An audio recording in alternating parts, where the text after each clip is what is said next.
Hello guys, ഇന്ന് ഞാനും നസീനയും കൂടി പോകുന്നത് വ്യൂർസ്ബർഗിലേക്കാണ്. ഇവിടെ പൊതുവെ അങ്ങനെ കാണാൻ കിട്ടാറില്ല, കാരണം ആളൊരു വ്ളോഗർ ആയതുകൊണ്ട് ഭയങ്കര ബിസിയാണ്. അപ്പം ഇന്ന് കണ്ടപ്പോൾ തന്നെ ഞങ്ങൾ നേരെ വ്യൂർസ്ബർഗിലേക്ക് പോകാമെന്ന് വിചാരിച്ച് അങ്ങോട്ട് പോയി. അങ്ങനെ ചെന്നപ്പോൾ തൊട്ട് വീഡിയോ എടുക്കലും ഫോട്ടോ എടുക്കലും മാത്രമായിരുന്നു ഞങ്ങളുടെ പരിപാടി. അതിനുവേണ്ടി കഷ്ടപ്പെട്ട് മുടി കളയുന്നതാണ് നിങ്ങൾ ഈ കാണുന്നത്. അത് കഴിഞ്ഞ് നസീൻ്റെ വക നല്ല കോൾഡ് കോഫി ഉണ്ടായിരുന്നു, ഐസ്ക്രീമൊക്കെ ഇട്ടിട്ടുള്ള. അങ്ങനെ അതൊക്കെ കുടിച്ച് ഞങ്ങൾ നേരെ ഫോട്ടോ എടുക്കാൻ പോയി. ഞാൻ ആദ്യമായിട്ടാണ് വ്യൂർസ്ബർഗിലേക്ക് വന്നത്. അതുകൊണ്ടാണോ എന്ന് എനിക്കറിയില്ല, എനിക്ക് ഈ സ്ഥലം ഭയങ്കര ഇഷ്ടപ്പെട്ടു. നല്ല പീസ്ഫുൾ അറ്റ്മോസ്ഫിയർ ഒക്കെ കിട്ടുന്ന ഒരു പ്ലേസ് ആയിട്ടാണ് എനിക്ക് തോന്നിയത്. ഞാൻ പോയ ഏരിയ അങ്ങനത്തെ ആയതുകൊണ്ടാണോ എന്ന് എനിക്കറിയില്ല, എനിക്ക് ഭയങ്കര ഇഷ്ടപ്പെട്ടു. അങ്ങനെ നീണ്ട 2 മണിക്കൂറത്തെ കേളിൻ പരിപാടിക്ക് ശേഷം ഞങ്ങൾ ഇതാ റെഡിയായി സെറ്റ് ആയിട്ടുണ്ട്. ഫോട്ടോസൊക്കെ ഞങ്ങളുടെ ഇൻസ്റ്റയിൽ പോസ്റ്റ് ചെയ്തിട്ടുണ്ട്. പിന്നെ അതൊക്കെ കഴിഞ്ഞ് വന്നപ്പോൾ ഞങ്ങൾ പബ്സ് ഉണ്ടാക്കി ഗൈസ്. ഇതിന്റെ ഫുൾ ക്രെഡിറ്റ് നസീനാണ് ഗൈസ്. നല്ല ടേസ്റ്റ് ഉണ്ടായിരുന്നു.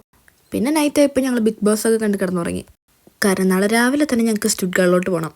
അങ്ങനെ രാവിലെ ആയപ്പോൾ തന്നെ ഞങ്ങൾ ട്രാമം പിടിച്ചതേ സ്റ്റുഡ്ഗാർട്ടിലോട്ട് പോകണം. ഇപ്പം എന്തിനും ഇങ്ങോട്ട് വന്നതെന്ന് വെച്ച് കഴിഞ്ഞാൽ വെറുതെ ഒരു രസം. വ്യൂർസ്ബർഗിൽ നിന്ന് കയറിയ ട്രെയിനിൽ നല്ല തിരക്കായതുകൊണ്ട് കുറേ നേരം നിൽക്കേണ്ട വന്നു. അങ്ങനെ നമ്മൾ ഫൈനലി വീടെത്താറായി. ചിയേഴ്സ്.